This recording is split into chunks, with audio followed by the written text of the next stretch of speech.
Project cycle वो cycle है, मतलब अगर आप एक एआई प्रोजेक्ट को डेवलप कर रहे हो, अगर मुझे किसी ने ऑफर किया मैं तुम्हें इतना पैसा दूंगी, तुम मुझे एक एआई प्रोजेक्ट बनाकर देना, मैंने बोला ठीक है बनाकर दूंगी। अब मैं हो गई पूरा ब्लैंक, कैसे बनाऊं एआई प्रोजेक्ट।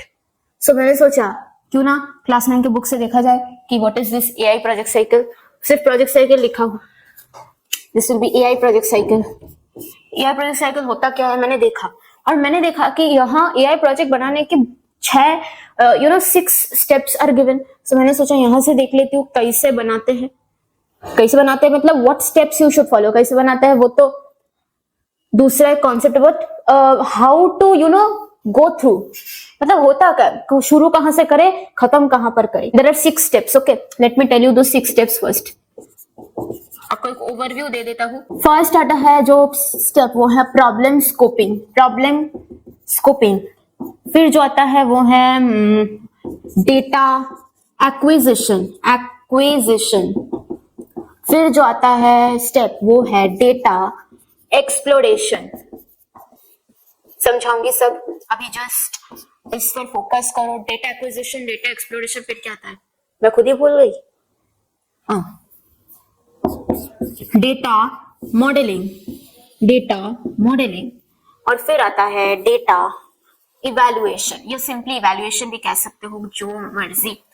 ये डेटा इवैल्यूएशन 1 2 3 4 5 हुआ ना, 1 2 3 4 5 है। तो for last one is deployment. इसको डेटा डिप्लॉयमेंट मत लिखना, ये सिर्फ डिप्लॉयमेंट है, ठीक है, डिप्लॉयमेंट। तो यहाँ हो गया आपका 6 स्टेप। प्रॉब्लम स्कोपिंग से शुरू करते हैं। प्रॉब्लम स्कोपिंग है क्या, ये है क्या?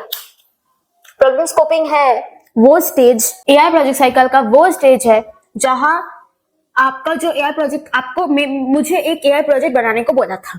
अब वो किस प्रॉब्लम पर, मुझे आइडेंटिफाई द प्रॉब्लम कि जिस बंदे ने मुझे ये प्रोजेक्ट बनाने को बोला, एआई प्रोजेक्ट उसकी कंपनी के लिए, उसका प्रॉब्लम क्या है, वो क्या प्रॉब्लम फेस कर रहा है, उसको किसको कौन कौन ये मेरा प्रोजेक्ट यूज करेगा, जो मैं प्रोजेक्ट बनाने वाली हूँ कौन कौन यूज करेगा, प्रॉब्लम क्या है, इस प्रोजेक्ट से लोगों को बेनिफिट क्या होगा। प्रॉब्लम स्कोपिंग में ये प्रॉब्लम को ही स्कोप किया जाता है कि असल में प्रॉब्लम क्या है, मुझे कहाँ हिट करना होगा प्रोजेक्ट से।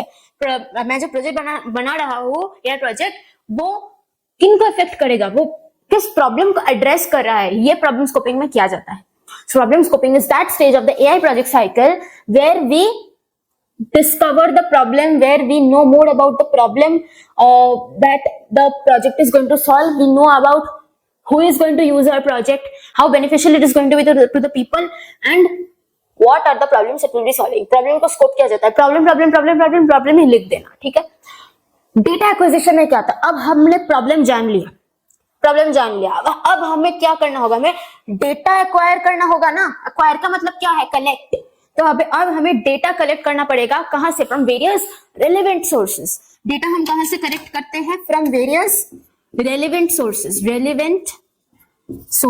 हम वेरियस रेलेवेंट सोर्सेस से डेटा को कलेक्ट करते हैं। ऐसे तैसे वेबसाइट से हम कलेक्ट नहीं कर सकते, थोड़ा स्टैंडर्ड, थोड़ा रेप्यूटेड, थोड़ा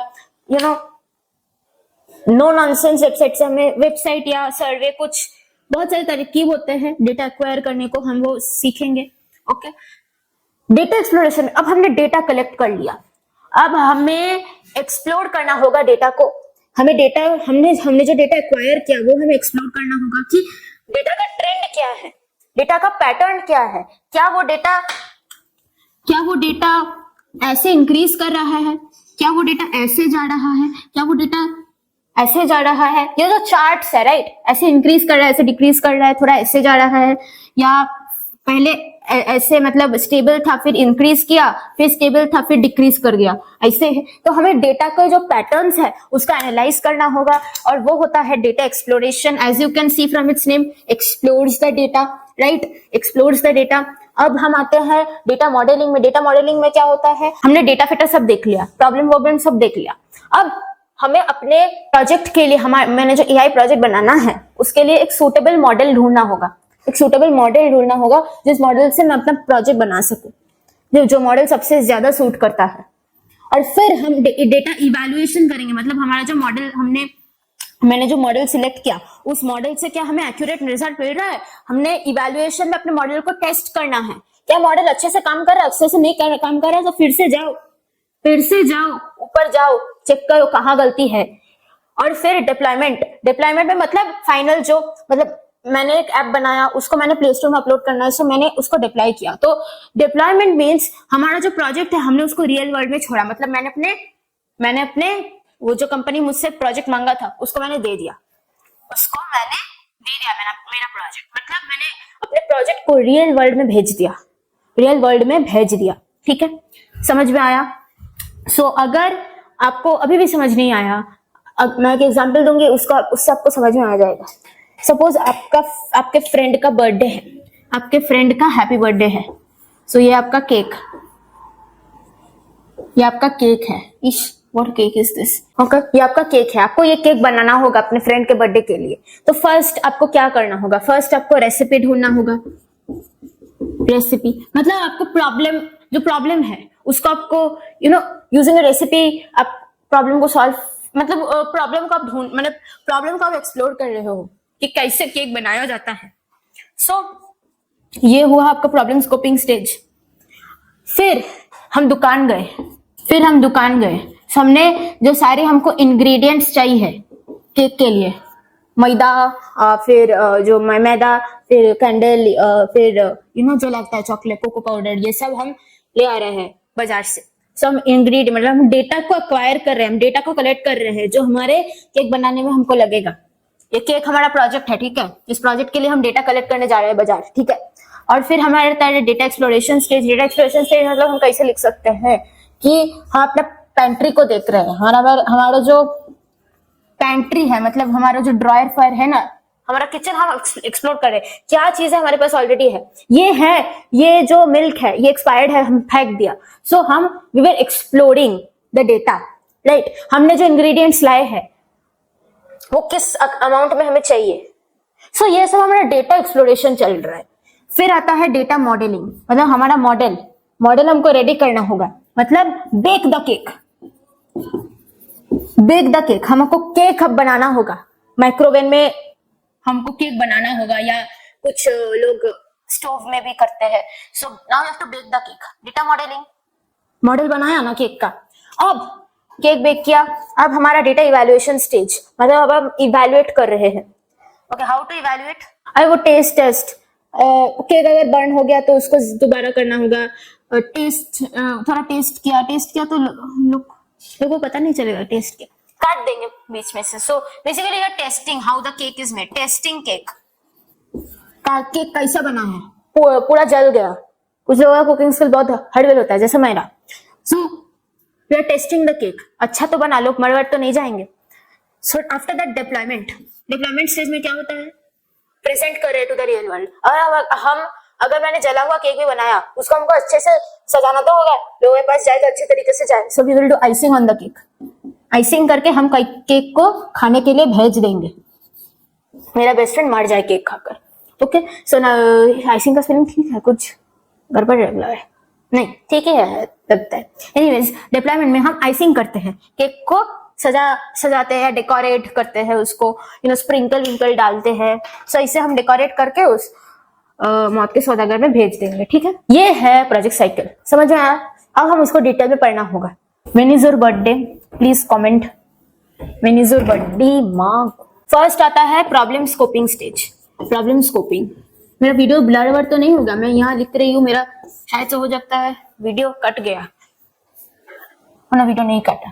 ओके, प्रॉब्लम स्कोपिंग स्टेज में क्या होता है? हम प्रॉब्लम को स्कोप करते हैं, उसके लिए हमें कुछ क्वेश्चंस पूछना पड़ता है, और उस क्वेश्चन पूछने वाला टेम्पलेट को, उस क्वेश्चन क्या होता है जब हम जर्नलिंग करते हैं, एस्थेटिक जर्नलिंग करते हैं, तो हमारे पास हम इंटरेस्ट में पहले खोजते हैं कुछ prompts, what prompts to write, और फिर हम उस प्रॉम्प्ट्स को ही, उन क्वेश्चंस को ही आंसर करते हैं, हमारा जर्नल हो जाता है।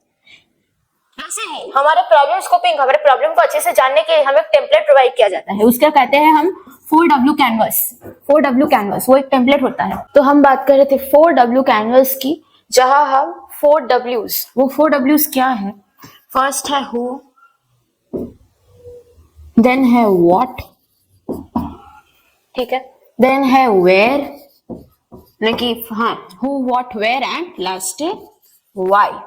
सो These are the 4 W's, right? And we fill this 4W canvas ताकि हमें हमारे प्रॉब्लम के बारे में अच्छे से जानकारी प्राप्त हो में हम क्या करते हैं, मतलब जो AI प्रोजेक्ट मैं बनाने वाली हूँ, मैं जो सपोज मेरा AI प्रोजेक्ट है, AI project is annual student performance का एक मॉडल मुझे एक स्कूल ने बनाने को दिया है, ओके। और इस AI प्रोजेक्ट का मतलब ये प्रोजेक्ट क्या करेगा, मतलब ओवरऑल एनुअली एक स्टूडेंट का परफॉर्मेंस एनालाइज करेगा ताकि टीचर्स को इजीली पता चल जाए कि ये बच्चे वीक है, इनको हमें special attention, extra classes, this and that हमें इनको देना होगा ताकि इनका परफॉर्मेंस और अच्छा हो सके। जो ऑलरेडी अच्छे हैं उनके लिए उनको और बेहतर बनाने का टेक्निक्स और ओवरऑल स्कूल के रेप्यूटेशन को ये स्टूडेंट परफॉर्मेंस मॉडल इंक्रीज कर सकता है, उसको इफेक्ट कर सकता है। तो मेरा ये AI प्रोजेक्ट है। अब मुझे बताओ ये AI प्रोजेक्ट किन किन लोगों को अफेक्ट करेगा। This AI project will affect home, so ये अफेक्ट करेगा फर्स्ट ऑफ ऑल तो वेरी इजीली स्टूडेंट्स को अफेक्ट करेगा, फिर हमारे टीचर्स को भी अफेक्ट करेगा, स्कूल का जो एडमिनिस्ट्रेशन है, स्कूल का जो एडमिनिस्ट्रेशन है उनको भी अफेक्ट करेगा, और जो स्टूडेंट्स के जो पेरेंट्स हैं उनको भी अफेक्ट करेगा। सो हु में हम क्या बोलते हैं कि हमारे जो AI प्रोजेक्ट है उनसे किन किन लोगों को इफेक्ट हो सकता है। आपके बुक में अगर खोल के देखो तो एक वर्ड मिलेगा which is stake holder. Stake holder मतलब वो लोग जो एक बिजनेस में आपके साथ इन्वॉल्व है। यहां बिजनेस क्या है, AI प्रोजेक्ट। तो AI प्रोजेक्ट मैंने ये बिजनेस का ऑर्डर किसने मुझे दिया है, स्कूल ने। So we are the school and all they are the stake holders. तो हु में हम स्टेक होल्डर्स को बोलते हैं। और ये वर्ड आपको एलियन लग सकता है इसलिए मैंने बोल दिया, इसको मत याद रखो। याद रखो कि कौन कौन आपके AI प्रोजेक्ट से इफेक्ट हो रहे हैं, ये सारे लोग आपको समझ में आ गया, ओके। व्हाट में आते हैं, तो व्हाट में हम ये what is the problem, we address the problem। एक बार ये गिरता है, एक बार पेन गिरता है। what में we address the problem कि हमारा प्रॉब्लम क्या है, एग्जैक्टली प्रॉब्लम को हम डिफाइन करते हैं। what is the problem, okay। who are the people who are using who will be affected by our AI project, what is the problem। so हमारा problem क्या है, students performance cannot be understood manually। ये एक problem हुआ, इसलिए हमें ये AI project चाहिए ताकि AI एनालाइज करे स्टूडेंट का जो परफॉर्मेंस है। स्कूल इज रिसेंटली ओपन्ड, इसलिए हमें स्कूल का रेपुटेशन भी थोड़ा बढ़ाना होगा। इसलिए स्टूडेंट का परफॉर्मेंस अगर बढ़ेगा तो ही स्कूल से अच्छे अच्छे एलुमनी निकलेंगे और तभी ना स्कूल का रेपुटेशन बढ़ेगा। इसलिए ये हमने प्रॉब्लम में लिख दिया। बेसिकली आप प्रॉब्लम को लिख देंगे कि क्यों आपको ये AI प्रोजेक्ट चाहिए, what is the problem, why do you need this AI project, okay. फिर आता है वेयर, सबसे इजी वाला है वेयर। तो ये AI प्रोजेक्ट कहाँ यूज होगा, where will it be used, okay. So it will be used in school, आप लिख सकते हैं क्लासरूम्स, ओके। ये सारी चीजें जो लोकेशन है, और अगर आपको लोकेशन नहीं मिल रहा तो जो सिचुएशन है, किस अवस्था में हो रहा है, किस अवस्था में ये AI प्रोजेक्ट लगेगा, ये भी आप लिख सकते हो वेयर में।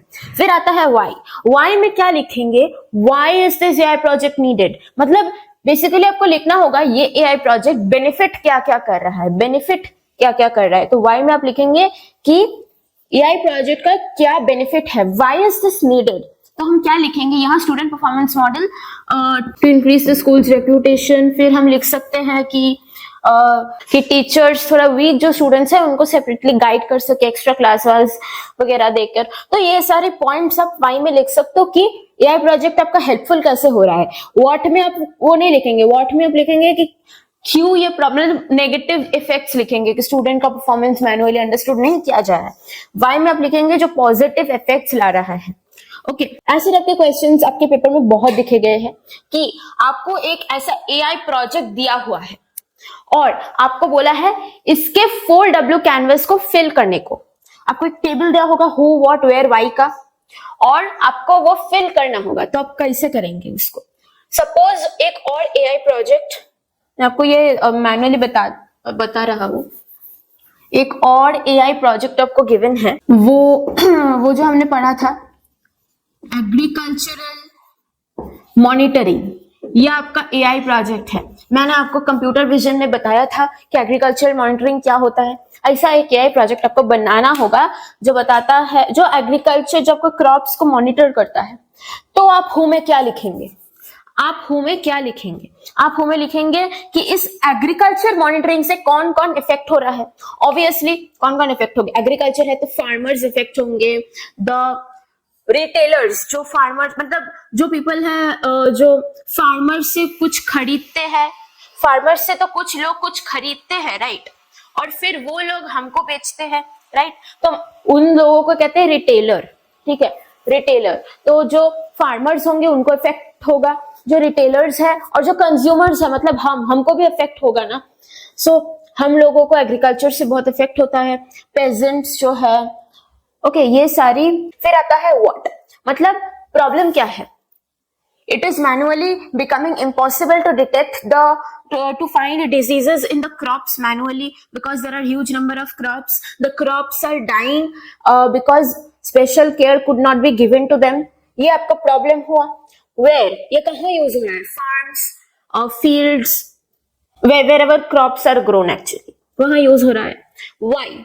Why आप लिख सकते हो, मैंने आपको इसका बेनिफिट बताया था, so that it can detect healthy and diseased plants, so that special care can be given to the diseased plants, so that it using computer vision it can tell us that where to put fertilizer, insecticide और pesticide accordingly।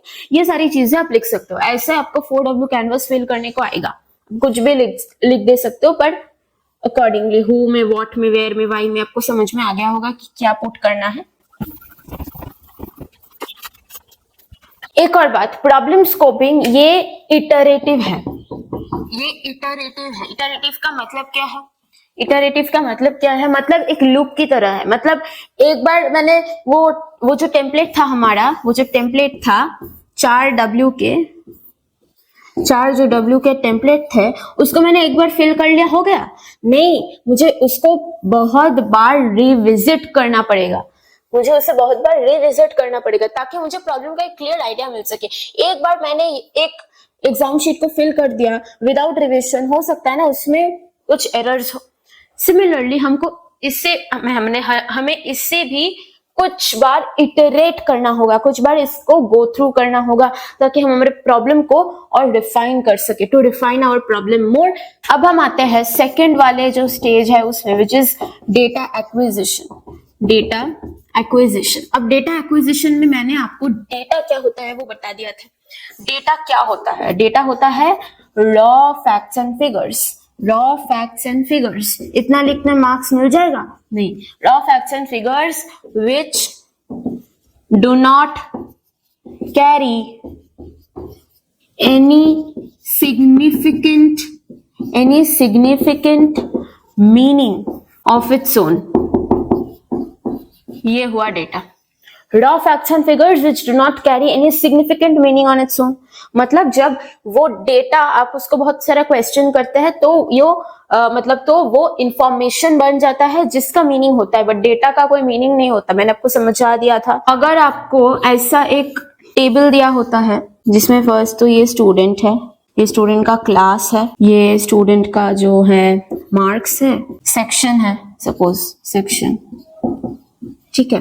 तो अगर मैं यहाँ एक student लूं जिसका नाम है फूल और इसका क्लास है 9, मार्क्स है 90 और सेक्शन है बी। अगर मैं एक स्टूडेंट को लूं जिसका नाम है पत्ता, तो वो क्लास 10 में है, उसको मिला 58 और इसको सेक्शन मिला सी, और last one no second last one क्या लिखूं, फूल, एक पत्ता, एक सेब, और क्लास 9 में है और इसको मिले 85%, 85 मार्क्स। ये गया सेक्शन बी में इसके फूल के साथ, सेब और फूल एक सेक्शन में, और फिर एक मैंने कुछ एक गोबर टाइप का दे दिया, ठीक है, गोबर, और ये गया सेक्शन मैंने क्लास 10, इसको मिला है 95%, 95 मार्क्स, ये गया सेक्शन ए में।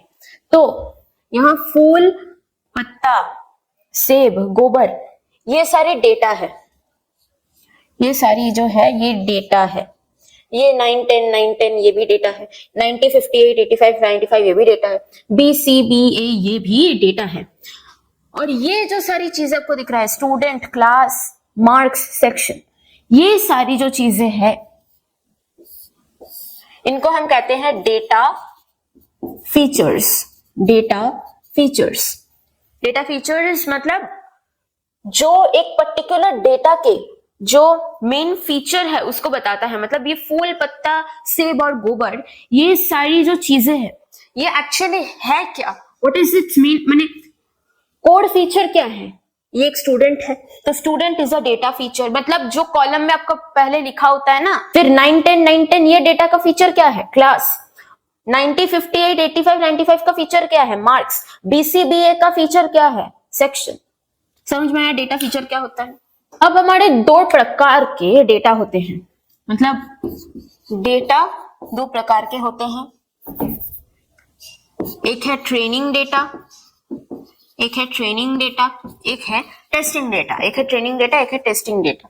ट्रेनिंग डेटा क्या होता है, used to train the model, used to train the model, मतलब आपका जो मॉडल आप बनाने वाले हो उसको ट्रेन करने में ये हेल्प करता है। टेस्टिंग डेटा क्या होता है, to test the model, model को ट्रेन कर लिया, अब मॉडल को टेस्ट भी करना पड़ता है, टू टेस्ट द मॉडल। जैसे आपने एक एग्जाम दिया, मतलब आप साल भर अपने आप को, आप एक मॉडल हो, आप अब साल भर अपने आप को टेस्ट मतलब ट्रेन कर रहे हो, you are reading books, reading articles, reading everything, आप अपने आप को ट्रेन कर रहे हो। और फिर आप एग्जाम में, आप एक मॉडल हो, आप एग्जाम में अपने आप को टेस्ट कर रहे हो। सो जो डेटा मतलब जो बुक्स अपनी पढ़ी है, to train yourself, those are training data. जो एग्जाम में आपका शीट होता है वो है आपका टेस्टिंग डेटा। ट्रेनिंग डेटा में क्या होता है, आपको इनपुट दिया होता है और उसके साथ आपका आउटपुट भी दिया होता है। इनपुट दिया होता है, उसके साथ आपका आउटपुट दिया होता है। वरना आप सीखेंगे कैसे। अगर पहले मैं आपको क्विज करना शुरू करूं without you reading any chapter, तो आपको समझ में नहीं आएगा। First have to give you the input as well as the output. मैंने एक क्वेश्चन दिया, उसके साथ उसका आंसर भी दिया, तो आपको समझ में आएगा आंसर कैसे फॉर्म होता है। बट टेस्टिंग डेटा में, एग्जाम में आपको क्या दिया होता है, क्वेश्चन आंसर दोनों दिया होता है, नहीं, आपको सिर्फ इनपुट दिया होता है, आपको सिर्फ इनपुट दिया होता है। ट्रेनिंग में आपको इनपुट के साथ आउटपुट दिया होता है, टेस्टिंग में आपको सिर्फ इनपुट दिया होता है। और ट्रेनिंग डेटा, आप साल भर जो बुक्स पढ़ती हो, आप साल भर जो बुक्स पढ़ते हो, वो क्या होता है, वो ज्यादा क्वांटिटी में होता है। एग्जाम में वो सारे जो बुक्स में आपने पढ़ी है वो सारे के सारे आ जाते हैं, नहीं, कुछ पोर्शंस आपको दिया जाता है। So training data you can say, हमने जो टोटल डेटा कलेक्ट किया, हमने 100% कलेक्ट किया, हमने 100% डेटा कलेक्ट किया, उसमें से 70% to 80% ट्रेनिंग डेटा होता है। हमने जो 100% डेटा कलेक्ट किया उसको हमें सेग्रीगेट करना पड़ता है। ट्रेनिंग डेटा और टेस्टिंग डेटा में किस प्रोपोर्शन में, 70 to 80% डेटा आपका ट्रेनिंग होना चाहिए, और टेस्टिंग डेटा आपका सिर्फ, अगर 70% लिया तो 30% होगा, या 80% लिया तो 20% होगा। सो ट्रेनिंग डेटा आपका 70 to 80% ऑफ द डेटा होता है जो आपने कलेक्ट किया, और टेस्टिंग डेटा आपका 30 to 20% डेटा होता है जो आपने कलेक्ट किया। कम क्वांटिटी में होता है। ट्रेनिंग आप ज्यादा देंगे पर टेस्टिंग कम करेंगे, और ये टेस्टिंग डेटा कम होता है जब आप मॉडल इवैल्यूएशन करेंगे तब होता है। अब डेटा एक्विजिशन का मतलब क्या होता है, इसका मतलब होता है आप डेटा को कलेक्ट कर रहे हैं फ्रॉम वेरियस रेलेवेंट सोर्सेस। उस रेलेवेंट सोर्सेस में क्या आता है, फर्स्ट आता है सर्वेज। सर्वेज से आप डेटा कलेक्ट कर सकते हो, मतलब आपने ऐसा इंफॉर्मेशन तो सुना ही होगा कि out of 25 people 20 people are diabetic. तो ये कैसे पता चलता है? सर्वे से पता चलता है। मतलब इंडिविजुअली आप कुछ लोगों से, कुछ इंडिविजुअल्स होते हैं, कुछ इंडिविजुअल्स होते हैं, कुछ इंडिविजुअल्स होते हैं। इन इंडिविजुअल्स से आप 1:1 जाकर इनको क्वेश्चंस पूछते हैं, इनका ओपिनियंस मांगते हैं। इसको कहते हैं सर्विस। ये थोड़ा टाइम टेकिंग है बिकॉज इंडिविजुअली आपको लोगों के पास जाना होगा, उनसे बातचीत करनी होगी। ये थोड़ा टाइम टेकिंग है पर ये इफेक्टिव है क्योंकि आप खुद जाकर उनसे अपना ओपिनियन मांगते हैं। कोई मिडिलमैन नहीं है कि गलत ओपिनियन दे, खुद आप जाकर लोगों से उनका ओपिनियन मांग रहे हो। सो ये थोड़ा टाइम टेकिंग है पर ये आपको एक्यूरेट एनालिसिस करने का डेटा देगा। फिर आता है वेब स्क्रैपिंग। वेब स्क्रैपिंग, ये टर्म याद रखना, मतलब जब आप ये नेम द फॉलोइंग इस टाइप ऑफ क्वेश्चन में आ सकता है कि जब हम website when we collect data from websites, what is it called, उसको कहते हैं वेब स्क्रैपिंग। अब जब आप कुछ वेबसाइट से डेटा कलेक्ट करता है उसको कहते हैं वेब स्क्रैपिंग। ये बहुत टाइम सेविंग है। कैमराज, मतलब CCTV camera, AI based CCTV camera आप किधर भी फिट कर सकते हो, या नॉर्मल सीसीटीवी कैमरा भी आप कहाँ भी फिट कर सकते हो और फिर जब उस वीडियो से आप डेटा ले सकते हो। फिर आता है एपीआई। एपीआई का फुल फॉर्म क्या होता है? एप्लीकेशन प्रोग्रामिंग इंटरफेसेस, इसको कहते हैं हम एपीआईज। अगर एपीआई होगा तो एप्लीकेशन प्रोग्रामिंग इंटरफेस, ठीक है, इसको कहते हैं हम एपीआई। एपीआई करता क्या है? अगर एक एप्लीकेशन है, ये एक एप्लीकेशन है, ठीक है, ये एक एप्लीकेशन है और इसको हम अपनी एप्लीकेशन से कनेक्ट कर रहे हैं through some programming, through some coding, ठीक है, उसको कहते हैं एपीआईज। एपीआईज बेसिकली कुछ इंस्ट्रक्शंस है, कुछ प्रोग्रामिंग है जो लिखे जाते हैं to connect one application to another. तो हम डायरेक्टली क्या कर सकते हैं, जो हमें सोशल मीडिया से कुछ इंफॉर्मेशन लेना होगा तो उस सोशल मीडिया का जो एप्लीकेशन है उसको हम अपने कुछ एप्लीकेशन से कनेक्ट कर सकते हैं और हमें सारी इंफॉर्मेशन मिल जाएगी। सो ये बहुत टाइम सेविंग है, इफेक्टिव भी है। Study about a very interesting thing जो है सिस्टम मैप्स, ठीक है, सिस्टम मैप्स। ये सिस्टम मैप्स में क्या क्या चीजें होती हैं? एक तो एलिमेंट्स होती हैं, कुछ एलिमेंट्स होती है, फिर कुछ एरोज होता है और कुछ प्लस माइनस के साइंस होते हैं, ठीक है। ये सारी जो चीजें हैं सिस्टम मैप्स में आपको मिल जाएगा। मतलब होता क्या है, अगर हमारा कोई एलिमेंट है, सपोज एलिमेंट्स ऐसे सर्कल्स में होता है, ये हमारा फर्स्ट एलिमेंट है ड्राइविंग, ठीक है, और ड्राइविंग, और यहां हमारा होगा सेफ स्ट्रीट्स,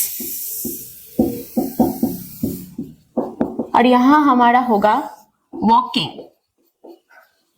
अगर आप टच पैड का बुक फॉलो कर रहे हो, लाइकली आपको ये डायग्राम में मिलेगा अपने बुक में। एमिशन मतलब जो कार्बन डाइऑक्साइड वगैरह गाड़ी से निकलता है उसको कहते हैं हम एमिशंस। अब ये सारी जो चीजें हैं ये एक एरो के थ्रू एक दूसरे से कनेक्टेड है, उसके दोनों के बीच में कुछ रिलेशनशिप समझाता है। ये प्लस का मतलब है डायरेक्टली प्रोपोर्शनल और इसका मतलब है इनवर्सली प्रोपोर्शनल। इसका मतलब है इनवर्सली प्रोपोर्शनल। मतलब डायरेक्टली प्रोपोर्शनल का मतलब क्या होता है? मतलब एक चीज बढ़ेगा तो दूसरा चीज भी बढ़ेगा, एक चीज घटेगा तो दूसरा चीज भी घटेगा, ये होता है डायरेक्टली प्रोपोर्शनल। इनवर्सली प्रोपोर्शनल क्या होता है? इनवर्सली प्रोपोर्शनल होता है एक चीज बढ़ेगा तो दूसरा चीज घटेगा, एक चीज घटेगा तो दूसरा चीज बढ़ेगा, ऐसे होता है। मतलब डायरेक्टली प्रोपोर्शनल में दोनों चीज एक साथ इंक्रीज कर रहे हैं, एक साथ डिक्रीज कर रहे हैं, और इनवर्सली प्रोपोर्शनल में एक चीज इंक्रीज तो दूसरा डिक्रीज, एक डिक्रीज तो एक इंक्रीज तो दूसरे डिक्रीज, ऐसे होता है, मतलब ऑपोजिट होता है। तो मुझे बताओगे कि यहाँ प्लस देना है कि माइनस देना है इनके बीच में। ड्राइविंग होता है, अगर हम बहुत सारे ड्राइविंग करते हैं तो जो व्हीकल से जो एमिशंस होता है कार्बन डाइऑक्साइड वगैरह का, वो इंक्रीज होता है क्या डिक्रीज होता है? इंक्रीज होता है। अगर हम ज्यादा ड्राइविंग कर रहे हैं तो ज्यादा एमिशंस होगा, तो यहां कैसा साइन बिठाओ? प्लस, क्योंकि ड्राइविंग और एमिशन डायरेक्टली प्रोपोर्शनल है। अगर ड्राइविंग भी डिक्रीज करेगा तो एमिशंस भी डिक्रीज ही करेगा। ठीक है, अब हम आते हैं ड्राइविंग और सेफ स्ट्रीट्स के बारे में। अगर हम रास्ते में ज्यादा से ज्यादा ड्राइविंग करेंगे, अगर हम ज्यादा से ज्यादा ड्राइविंग करेंगे तो स्ट्रीट्स क्या सेफ रहेंगे? नहीं। सो अगर हम ज्यादा ड्राइविंग करेंगे सेफ स्ट्रीट्स कम होंगे, अगर हम कम ड्राइविंग करेंगे तो सेफ स्ट्रीट्स ज्यादा होंगे। तो ये दोनों क्या है? Inversely proportional. तो हम यहाँ माइनस बिठाएंगे। समझ में आया? सेफ स्ट्रीट्स और वॉकिंग के बीच में क्या रिलेशनशिप है? अगर सेफ स्ट्रीट्स होंगे, अगर रास्ता सेफ है जाने को, तो वॉकिंग इजी होगा कि डिफिकल्ट होगा? इजी होगा। तो सेफ स्ट्रीट्स बढ़ा, वॉकिंग भी बढ़ा। सेफ स्ट्रीट्स घटा, वॉकिंग भी घटा। सो ये क्या होता है? Directly proportional. सेफ स्ट्रीट्स बढ़ता है तो वॉकिंग बढ़ता है, सेफ स्ट्रीट्स घटता है तो वॉकिंग भी घट जाता है। तो ये दोनों है डायरेक्टली प्रोपोर्शनल। ड्राइविंग और वॉकिंग के बीच में अगर मैं एक एरो ड्रॉ करूं तो इनके बीच में क्या लगे? अगर मैं ज्यादा से ज्यादा ड्राइव करूं तो रास्ते में क्या जगह है वॉक करने को? नहीं, तो वॉकिंग घट जाएगा। अगर मैं ड्राइविंग कम करूं तो मैं ज्यादा वॉक कर पाऊंगी रास्ते में। So these two are inversely proportional. ऐसे होता है सिस्टम मैप्स, वेरी इजी। ये है third stage, data exploration. Data exploration में क्या होता है? मतलब हमने डेटा एक्विजिशन में हमारे डेटा को बहुत सारे रेलेवेंट सोर्सेस से अक्वायर किया, कलेक्ट किया। हमारे पास अब डेटा है। अब उस डेटा को हमें उसमें से पैटर्न्स निकालने होंगे कि वो क्या इंक्रीज कर रहा है, डिक्रीज कर रहा है, क्या कर रहा है। पहले इंक्रीज किया, पहले कंपनी का ग्रोथ हुआ, फिर वो ग्रोथ स्टेबल था, फिर ऐसा डाउनफॉल हुआ कि दिख ही नहीं रहा कंपनी। सो हमने जो डेटा कलेक्ट किया उसको हमें एनालाइज करना पड़ेगा। ठीक है, उसमें से हमें पैटर्न्स निकालने होंगे। डेटा एक्सप्लोरेशन स्टेज में डेटा के साथ एक्सप्लोरेशन करना होगा। अगर ऐसा बहुत सारा, मैंने तो यहाँ 3 ड्रॉ किया, पर बहुत सारे अगर स्टूडेंट और उनके मार्क्स होंगे तो क्या वो मैनुअली पॉसिबल है कि आप एक एक स्टूडेंट के मार्क्स का एनालाइज करें? 98 that means strong student, 45 weak student, 50 weak student, ऐसे if there are 100 students and their marks like this, you won't be able to analyze them manually. तो आपको डेटा मतलब ऐसे चाहिए, आपको डेटा ऐसे चाहिए कि ऐसे हो रहा है, या एक बार चार्ट अगर आपको दिया हुआ होगा फॉर एवरी स्टूडेंट, उसमें भी आपका हेल्प होगा, राइट? अगर डेटा को आप विजुअलाइज कर सको, अगर डेटा को आप विजुअलाइज कर सको, मतलब आंखों से देखकर थोड़ा चार्ट वगैरह, ग्राफ वगैरह सब आप देखो, तो आपको मार्क्स समझ में आएगा। तब आपको समझ में आएगा कि ऐसे इंक्रीज कर रहा है, कौन कौन वीक स्टूडेंट है, कौन कौन नहीं है। तब आपको समझ में आएगा। अगर आप डेटा को विजुअलाइज करें, डेटा को किस फॉर्म में आप विजुअलाइज कर सकते हैं? चार्ट्स। आप डेटा को विजुअलाइज कर सकते हैं चार्ट्स की फॉर्म में। तो अब हम कुछ डेटा विजुअलाइजिंग टेक्निक्स को लर्न करेंगे, मतलब कुछ टाइप्स ऑफ चार्ट्स को देखेंगे और कहाँ उनको यूज करना होता है। तो ये सारे जो 5 चार्ट है आपको बुक में दिया हुआ है, टच पैड वाले बुक में, तो हम यही सारे को पूरा देखेंगे कि ये कहाँ कहाँ यूज होता है। बार चार्ट यूज होता है जब हमें कुछ डिफरेंट ग्रुप्स दिया हुआ है और उन ग्रुप्स के जो डेटा है हमें कंपेयर करना होता है। So it is used when we compare the data of many different groups. मतलब अगर हमारा यहाँ ऐसा बार ग्राफ दिखता है, मैंने उतना अच्छा ड्रॉ नहीं किया है, पर यहाँ कुछ स्टूडेंट के मार्क्स है, यहाँ कुछ स्टूडेंट के मार्क्स है अलोंग द एक्सिस, ठीक है, और यहाँ कुछ स्टूडेंट्स का नेम है, जैसे ये हो गया फूल, ये हो गया पत्ता, ये हो गया पत्ता, ये हो गया सेब, ये हो गया आम, और ये हो गया गोबर। ठीक है, सो फूल, पत्ता, सेब, केला, सेब कुछ है और गोबर, ठीक है, इनके मार्क्स में बार ग्राफ से विजुअलाइज कर रहा हूं तो मुझे क्लियरली समझ में अब आ जाएगा। मतलब ये कुछ डिफरेंट ग्रुप्स है, इनके जो डेटा है मैं इनको कंपेयर कर रही हूं, तब मुझे बार चार्ट का यूज करना होगा। अब आते हैं लाइन चार्ट में। लाइन चार्ट कब यूज करना होता है? जब सपोज एक सिंगल जो ग्रुप है, एक सिंगल ग्रुप का मुझे उसका ग्रोथ चेक करना है, उसका ग्रोथ चेक करना है अक्रॉस अ टाइम। मतलब लाइन चार्ट हम तब यूज करते हैं जब अलोंग अ टाइम, एक साल में मुंबई में कैसा टेम्परेचर चेंज हुआ है। तो here we have one variable that is temperature. Temperature along a time कितना है 1 ईयर। 1 ईयर में टेम्परेचर कैसा फ्लक्चुएट किया, कैसा ग्रो किया, कैसा ऐसे किया, कैसे वैसे किया मुंबई में, वो हमको चेक करना होगा। तब हमें लाइन चार्ट यूज करना होगा। या तो इंडिया का पॉपुलेशन 2011 से 2026 तक कैसा हुआ, कैसा दिखता है, वो हो सकता है। मतलब लाइन चार्ट ऐसे जा सकता है। मैंने तो लाइन ही नहीं ड्रॉ किया, क्या ड्रॉ किया, मतलब ऐसा कुछ दिखता है, ठीक है, लाइन चार्ट। इंडिया में पहले पॉपुलेशन ऐसा था, फिर धीरे धीरे ग्रो किया और फिर रैपिडली फॉल किया। सो ऐसा भी हो सकता है, ठीक है, ये लाइन चार्ट होता है। और लाइन चार्ट और एरिया चार्ट क्या होता है? एरिया चार्ट वो होता है, ये जो पोर्शन है ये कलर्ड होता है। लाइन चार्ट में सिर्फ ये आपको दिखने को मिलेगा, एरिया चार्ट में ये पोर्शन आपको कलर्ड मिलेगा, ठीक है। मतलब ऐसा दिखता है पाई चार्ट। ये एक सर्कल है, मतलब सपोज ये हमारा स्कूल का टाइम है, आधा टाइम हमारा दिन का स्कूल में बीत जाता है। हमारा इतना पार्ट किस में बीत जाता है? हमारा इतना पार्ट सेल्फ स्टडी में बीत जाता है। सपोज इतना टाइम बिकाना नहीं है सेल्फ स्टडी में। फिर हमारा आता है इस टाइम में हम क्या करते हैं? इस टाइम में हम ट्यूशन जाते हैं और बाकी का टाइम हमारे बहन के साथ खेलते हैं। सो ये हुआ हमारा कुछ पाई चार्ट जो बहुत घटिया दिखता है, पर कोई नहीं, इतना टाइम हम प्ले नहीं कर सकते। हम इतना टाइम प्ले करते हैं, और बाकी का टाइम हम दिन के जो नेसेसिटीज है, बाथिंग एंड ऑल, वो करते हैं। मतलब एक दिन को आप ऐसा होल ले, मतलब एक दिन को आप 100% ले, तो उनमें से कितने परसेंट आपको सब चीजों में मिल रहा है, वो पाई चार्ट बता रहा है। मतलब pie chart in a whole, when certain parts have got certain percentages, तब हम पाई चार्ट का यूज करेंगे। समझ में आया? और बबल मैप क्या होता है? बबल मैप मतलब जब आपको मैप दिया होगा और उसमें सपोज कितने पॉपुलेशन है, उसके नंबर आपको दिए होंगे, उसको बबल मैप कहते हैं। मैं आपको सारे के सारे पिक्चर अब दिखाऊंगी।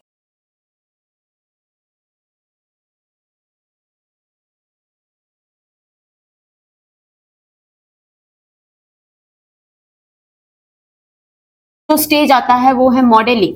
इसमें हमें एक सूटेबल मॉडल को ढूंढना होगा, जो हमारे प्रोजेक्ट के नीड्स को सेटिस्फाई कर सके। अब 2 टाइप के डेटा मॉडलिंग टेक्निक्स होते हैं, 2 टाइप के। एक है रूल बेस्ड अप्रोच और एक है लर्निंग बेस्ड अप्रोच। एक है रूल बेस्ड अप्रोच और एक है learning based approach. Rule based approach में क्या होता है? मतलब वहां आप मशीन लर्निंग, डीप लर्निंग, इसका कोई यूटिलाइजेशन ही नहीं होता। वहां सिंपल एआई यूज होता है, जो मतलब ये कहता है इफ कुछ कुछ देन कुछ करना, एल्स इफ कुछ हुआ देन कुछ करना, एल्स कुछ करना। समझ में आया? मतलब इफ देन टाइप का रूल होता है। वहां कुछ रूल्स के बेसिस में डिसीजन लिया जाता है। Whereas learning based approach में क्या होता है? वहां कुछ इफ देन वाला डिसीजन नहीं है। आपने वहां मशीन लर्निंग और डीप लर्निंग का यूज होता है, यहाँ यूज नहीं होता। यहाँ होता है मशीन लर्निंग और डीप लर्निंग का यूज। वहां मतलब वहां हमने डेटा दिया, मशीन ने खुद ब खुद डेटा से लर्न किया और खुद लर्न करते करते पैटर्न निकालते खुद ही प्रेडिक्शन करने लगता है। और ये ओवर टाइम ये इम्प्रूव होता है, पर ये इम्प्रूव नहीं होता, क्योंकि यहाँ रूल बेस्ड है। यहाँ लर्न करता है तो इम्प्रूव होता है। यहाँ एमएल और डीएल का यूज होता है और यहाँ एमएल या डीएल का यूज नहीं होता। अब आप कहेंगे कि एआई में तो एमएल और एमएल के अंदर डीएल होता है, ये तो हम जानते हैं। सो रूल बेस्ड अप्रोच कैसा एआई हुआ अगर उसमें एमएल और डीएल ही नहीं है? एमएल और डीएल का रहना नेसेसरी नहीं है। एआई वैसे भी हो सकता है, पर उसका कोई मतलब लर्न करने वाला बात नहीं होगा। इसमें कम इंटेलिजेंस होता है, इसमें ज्यादा इंटेलिजेंस होता है, ठीक है। ये सारी चीजें आप लिख देना एग्जाम में अगर डिफरेंस आया तो। अब आपके रूल बेस्ड अप्रोच में एक बहुत इंपॉर्टेंट चीज आता है, जो होता है डिसीजन ट्री। एक डिसीजन ट्री। आपके बुक में जो डिसीजन ट्री दिया हुआ मैं उसको ही ड्रॉ करूंगी। शायद सबको दिख रहा होगा, मैंने आपके बुक में जो डिसीजन ट्री दिया हुआ है उसको ही मैंने ड्रॉ किया है। पहले ये एक रूल बेस्ड सिस्टम है, डिसीजन ट्री एक रूल बेस्ड सिस्टम है। अब देख सकते हैं कि यहाँ रूल बेस्ड थिंग्स ही हुए हैं। अगर हाइट ग्रेटर देन मतलब अगर हाइट ग्रेटर देन 5.9 अगर ये यस हुआ तो मेल, नो हुआ तो फिर से एक कंडीशन आ गया। सो ये ऐसे एक if then kind of structure है, तो इसको हम रूल बेस्ड कहेंगे। ठीक है, अब डिसीजन ट्री में ये हटा दो, हटा दो। ठीक है, इन जो बॉक्सेस का आप देख रहे हैं ना, ये जो ये है, ये है, ये है, ये है, ये है, ये है, ये है, ये जो सर्कल्स और बॉक्सेस आपको दिख रहे हैं, इनको हम नोड्स कहेंगे, नोड्स। ठीक है, इनको हम नोड्स कहेंगे। अगर अब यहाँ डिसीजन ट्री में डिफरेंट टाइप्स ऑफ नोड्स होते हैं।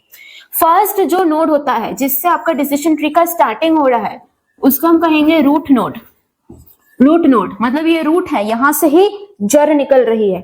मतलब ये जो फर्स्ट जो नोड होता है जहां से डिसीजन ट्री का बिगिनिंग होता है, उसको हम कहते हैं रूट नोड। ओके, ये जो आपको एरोज दिख रहे हैं, यस नो, इनको हम कहते हैं ब्रांचेस, और इस सिस्टम को हम कहते हैं ब्रांचिंग सिस्टम। ठीक है, मतलब जो यस नो होता है इसको हम कहते हैं ब्रांचेस, सिस्टम को कहते हैं ब्रांचिंग। ये हुआ डिसीजन नोड, ये हुआ डिसीजन नोड। डिसीजन नोड में क्या होता है? डिसीजन नोड वो नोड होता है जहां से आपका यस नो वाला ब्रांच निकल रहा है, मतलब ये कुछ डिसीजन बना रहा है, ये कुछ डिसीजन बना रहा है। Height less than equal to 150, no हुआ तो ये वाला, यस हुआ तो ये वाला, तो ये एक डिसीजन बना रहा है, इसलिए ये एक डिसीजन नोड हुआ।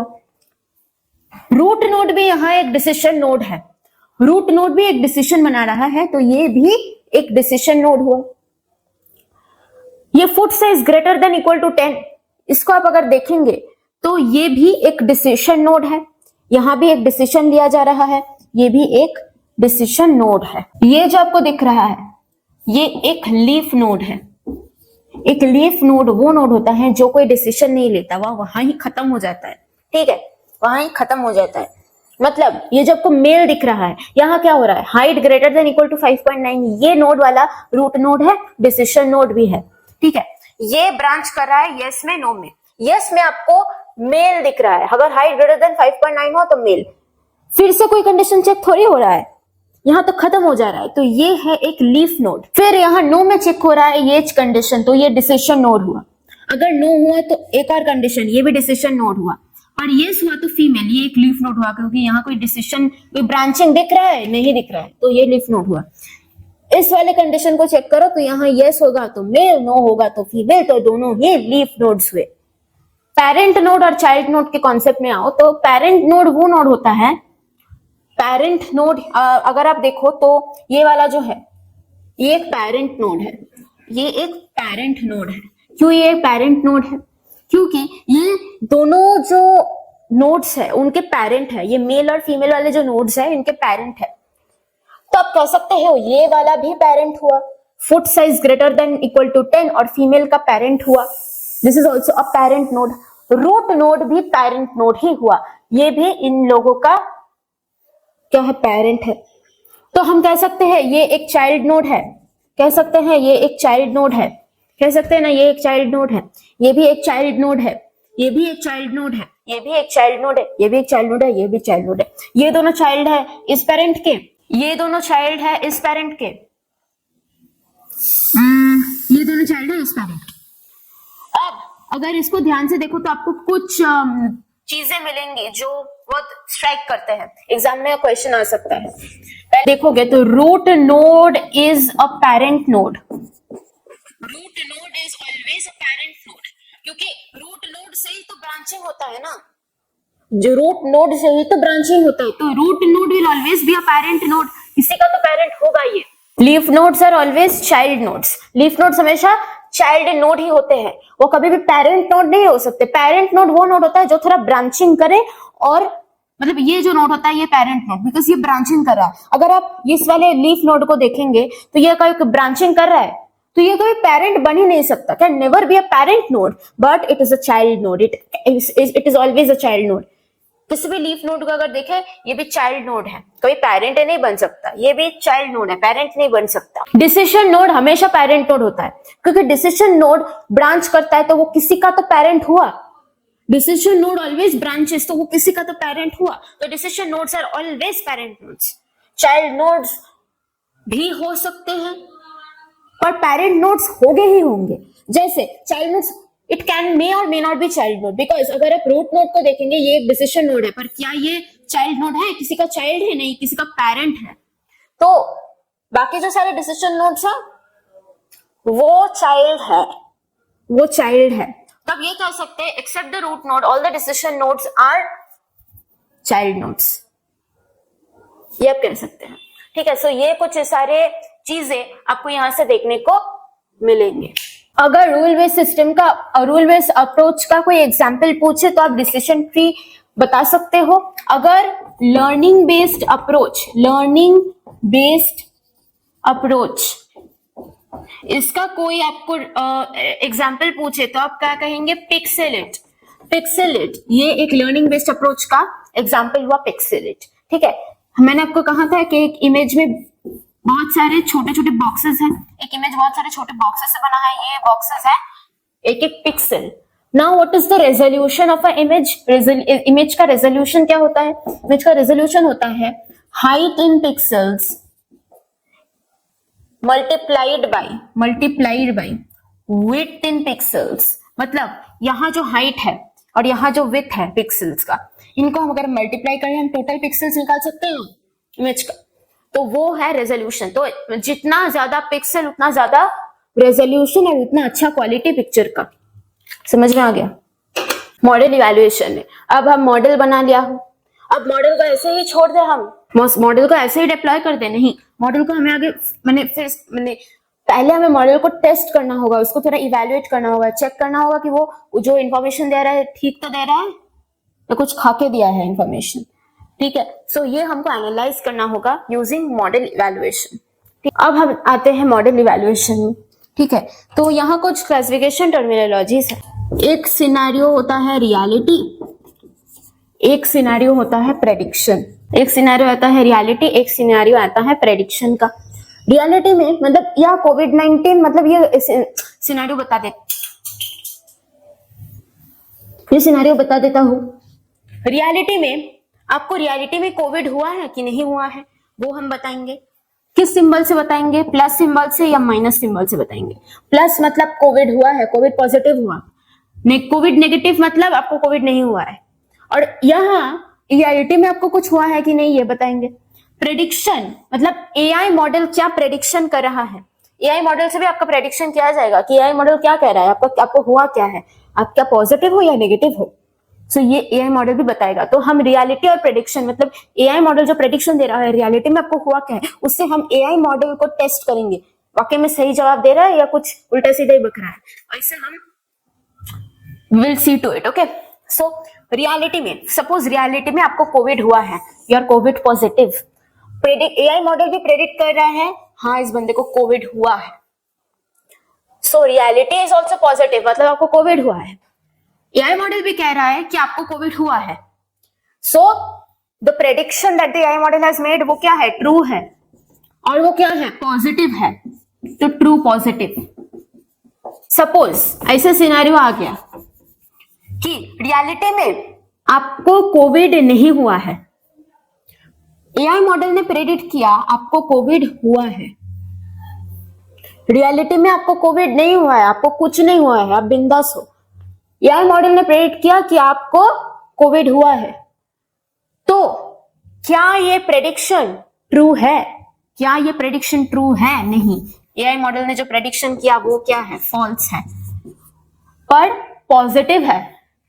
पॉजिटिव है तो फॉल्स पॉजिटिव, इस टर्मिनोलॉजी को हम कहेंगे फॉल्स पॉजिटिव। अगर आपको ऐसा क्वेश्चन दिया कि AI model has made a prediction that a student has passed but it is false positive, तो व्हाट इज द रियलिटी? आपको ऐसा क्वेश्चन पूछ लिया जा सकता है। तो अब हम एनालाइज करेंगे, किसी बंदे ने पास किया है, this is said by the AI model.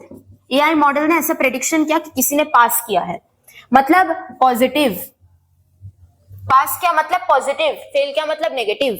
और क्वेश्चन में बता दिया गया है कि वो फॉल्स पॉजिटिव है, तो रियलिटी क्या होगा?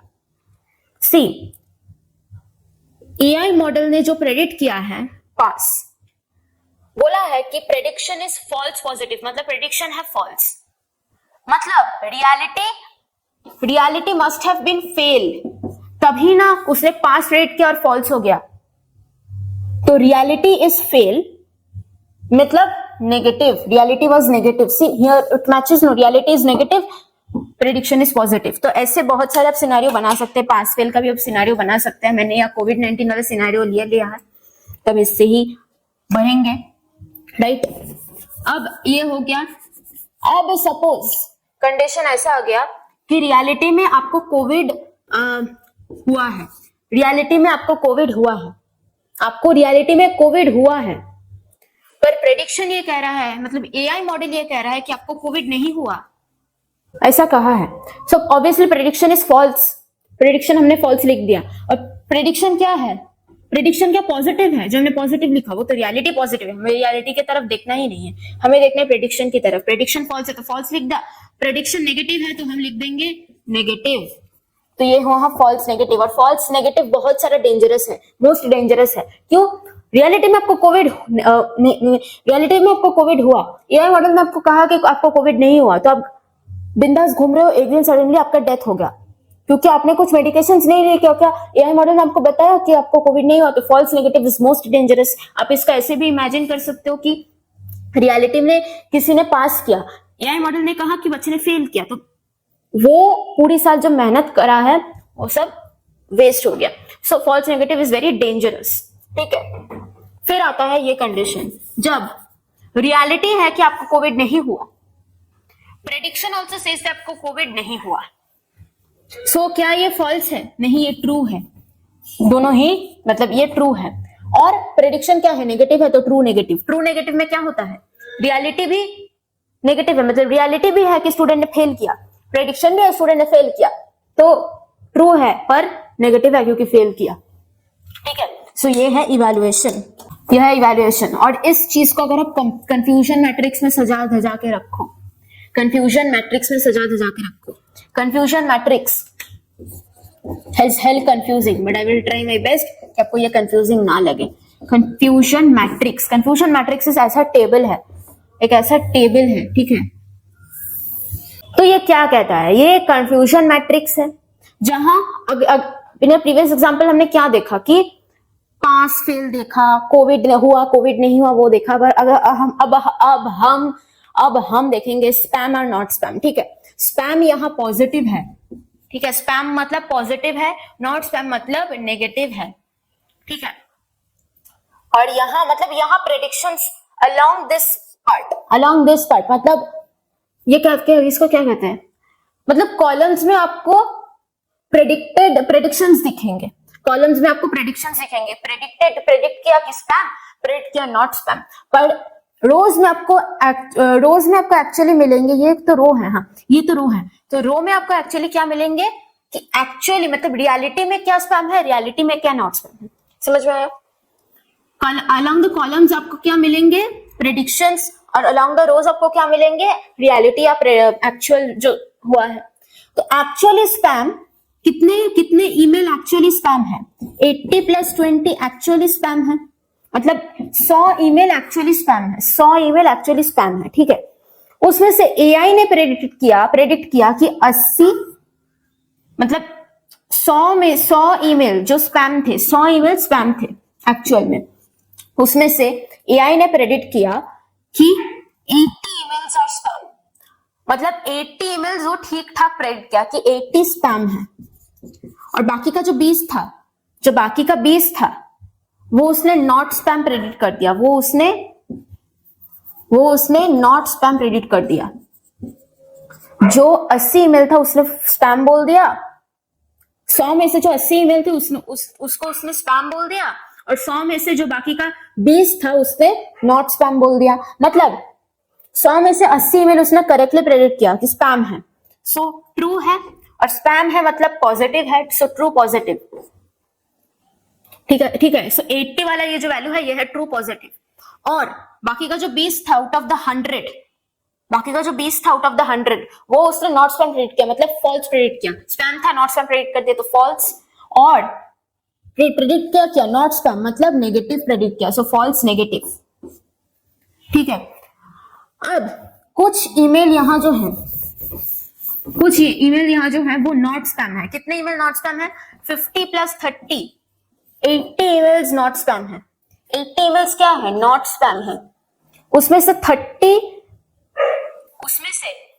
जो ईमेल्स है वो एआई मॉडल ने प्रेडिक्ट किया कि स्पैम है, एक्चुअल में नॉट स्पैम है। एआई मॉडल ने प्रेडिक्ट किया कि स्पैम है, मतलब फॉल्स प्रेडिक्ट किया। पर क्या प्रेडिक्ट किया? स्पैम, मतलब पॉजिटिव प्रेडिक्ट किया, यह है फॉल्स पॉजिटिव। और 30 स्पैम प्रेडिक्ट किया और बाकी का जो 50 था वो नॉट स्पैम प्रेडिक्ट किया। Not spam. So correct predict किया, सो ट्रू होगा। पर नेगेटिव प्रेडिक्ट किया, नॉट स्पैम प्रेडिक्ट किया तो नेगेटिव प्रेडिक्ट किया तो ट्रू नेगेटिव। आपको समझ में आ गया? आपको ऐसे कंफ्यूजन मैट्रिक्स के साथ डील करना होगा। क्वेश्चन ऐसे आ सकता है कि आपको आइडेंटिफाई करने दे कौन सा ट्रू पॉजिटिव, कौन सा फॉल्स नेगेटिव, कौन सा फॉल्स पॉजिटिव, कौन सा ट्रू नेगेटिव, ऐसा क्वेश्चन आ सकता है। आपको डेटा दिया होगा और आपको कंफ्यूजन मैट्रिक्स को ड्रॉ करना होगा, ऐसे भी आ सकता है। तो याद रखना, कॉलम में प्रेडिक्शन होगा और रोज में एक्चुअल जो वैल्यूज है वो प्रेजेंट होगा। Deployment, last stage. डिप्लॉयमेंट में we release our AI model in real world. हम रियल वर्ल्ड में अपने AI प्रोजेक्ट को छोड़ देते हैं कि जाओ तुम रियल वर्ल्ड में जाओ, और हम लास्ट बार चेक करते हैं, चेक इट्स वैलिडेशन। हम लास्ट बार के लिए उसका वैलिडेशन चेक कर लेते हैं। इवैल्यूएशन में तो चेक किया ही है, पर लास्ट बार उसका वैलिडेशन यहाँ भी चेक कर लेता है, ताकि डिप्लॉयमेंट में रियल वर्ल्ड में जाके अगर लोग घटिया रिव्यूज देते, आपको अच्छा नहीं लगेगा, तो पहले चेक करना होगा कि ठीक ठाक तो सब काम कर रहा है या नहीं। और हमें एक और चीज करना होगा जो है integrate with other systems. Integrate का मतलब है लिंक करना, ठीक है? मतलब हमारे जो अदर सिस्टम्स है AI प्रोजेक्ट को हमें अपने दूसरे जो एप्लीकेशंस है उनके साथ इंटीग्रेट करना होगा। हमने AI मॉडल बना लिया, पर वो हमें किसी अपने एप्लीकेशन में यूज करना होगा, किसी वेबसाइट में यूज करना होगा, तो वहां हमें अपने मॉडल को इंटीग्रेट करना होगा, अपने मॉडल को वहां हमें लिंक करना होगा, ठीक है? सो ये सारी चीजें हम डिप्लॉयमेंट में करते हैं। अपने मॉडल को रियल वर्ल्ड में छोड़ते हैं, उसका वैलिडेशन लास्ट टाइम के लिए चेक कर लेते हैं और उसको हम अपने बाकी जो सिस्टम है उनके साथ इंटीग्रेट कर लेते हैं। We have completed AI project cycle. अब हम अपने चैप्टर के लास्ट पार्ट को पढ़ेंगे जो है एथिक्स, ठीक है? Oh my God! Bruh.